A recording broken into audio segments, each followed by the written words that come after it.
Assalamualaikum warahmatullahi wabarakatuh. Halo teman-teman, selamat datang lagi di channel saya.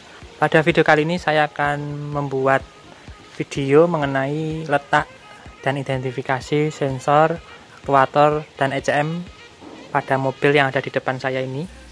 Ini mobil Xenia ya, Xenia 1000cc VVTi, tipe mesinnya EJVE, mempunyai torsi sebesar 90 Nm dan tenaga 62 HP. Oke, langsung saja ya teman-teman, kita buka kapnya untuk mengetahui letak sensor-sensor, aktuator, dan ECM pada mobil ini. Ini ya teman-teman, kondisi mesin Xenia 1000cc ya, EJVE tipenya. Untuk mesin Xenia ini yang 1000cc sudah DOHC ya, tipenya EJVE. Kemudian katupnya sudah ada 12, sistemnya kontrol sudah EVI, Electronic Fuel Injection, dan sudah VVTi, Variable Valve Timing Intelligent. Seperti itu. Oke teman-teman, langsung saja. Di sini ada MAF sensor. Nih ya teman-teman. Nah, di sini ada MAF sensor, digunakan untuk mengukur tekanan udara yang masuk. Selanjutnya di sini ada TPS sensor ya, throttle posisi sensor, digunakan untuk mendeteksi sudut bukanya katup gas atau katup throttle. Nih ya teman-teman. Kemudian di sini ada sensor lagi.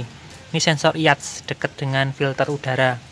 Sensor IAT ini atau intake air temperature sensor digunakan untuk mendeteksi suhu udara yang masuk ke intake manifold. Oke teman-teman, selanjutnya sebelah sini dekat knalpot ya teman-teman. Nah, ini dekat knalpot. Ini adalah oksigen sensor, digunakan untuk mendeteksi kepekatan hasil gas buang ya, hasil pembakaran yang ada di silinder. Oke teman-teman, setelah di daerah oksigen sensor, di belakang sini ya teman-teman.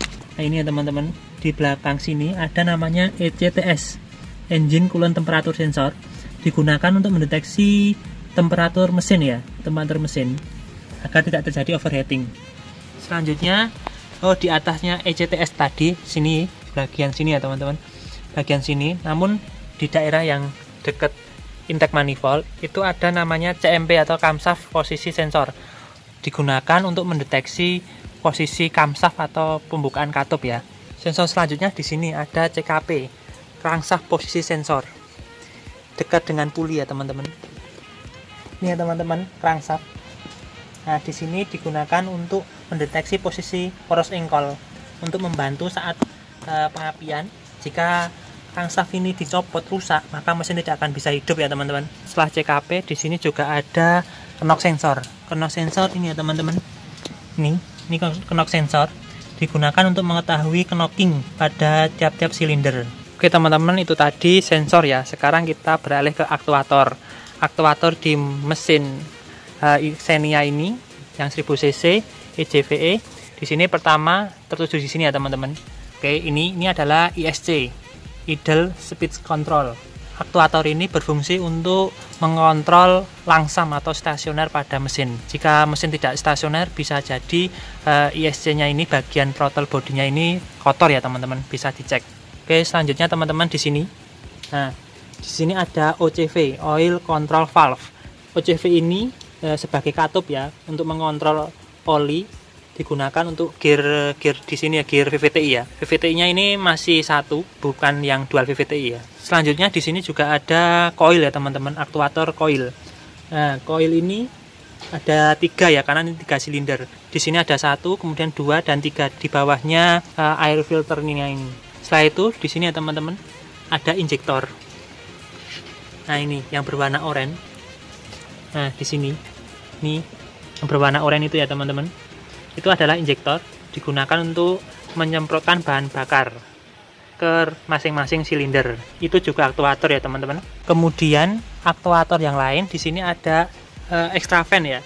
Extra fan ini berfungsi ketika mesin sudah panas, maka extra fan ini akan memutar kipas sehingga akan mendinginkan radiator.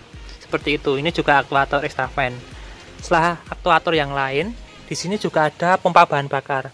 Pompa bahan bakar juga termasuk aktuator ya teman-teman, karena digunakan untuk memompa bahan bakar dari tangki ke injektor ya, seperti itu. Selain sensor dan aktuator, di sini juga ada ECU ya di dalam kabin penumpang. Letaknya ada di dashboard. Ya, ada di dashboard sana, agak ke dalam. Jika teman-teman ingin melihat, biasanya agak membongkar ini ya teman-teman, AC, filter AC-nya ini agak dicopot biar kelihatan nanti bisa menemukan ECU. ECU atau Engine Control Unit berfungsi untuk menerima data dari sensor. Data dari sensor akan diolah oleh ECU, kemudian akan dikirimkan ke aktuator, sehingga ECU bertugas untuk memerintah aktuator untuk menjalankan fungsinya. Semisal injektor ya, nanti akan bisa menyuruh injektor untuk menyemprotkan bahan bakar. Koil atau pengapian, nanti ECU akan memerintah koil sistem pengapian agar busi bisa memercikan bunga api. Kemudian di sini juga ada namanya ODB ya, atau soket ODB. Nah, untuk letaknya soket ODB 2 atau DLC yang 16 pin, letaknya ada di sini ya teman-teman. Nah, ini soketnya 16 pin DLC atau yang kita sebut dengan ODB 2. Itu digunakan untuk menyekan atau sebagai soket adaptor scan tool ya, untuk mendeteksi kerusakan pada EV-nya. Oke teman-teman, ini yang terakhir. Di sini juga ada aktuator ya, saya lupa. Aktuator di sini, nah, berwarna oranye. Ini adalah malfunction indicator lag, digunakan untuk mendeteksi ada kerusakan. Semisal ada sensor yang rusak, maka ketika kita menstarter seperti ini ya teman-teman, ya, maka milnya ini akan mati. Ini tidak ada kerusakan. Ini termasuk aktuator ya teman-teman. Oke teman-teman, sekian dulu ya penjelasan saya mengenai letak sensor, aktuator maupun ECM. Jika teman-teman ada pertanyaan mengenai mesin EJVE yang Xenia, bisa tulislah di kolom komentar. Jangan lupa like video ini dan subscribe channel saya bagi yang belum.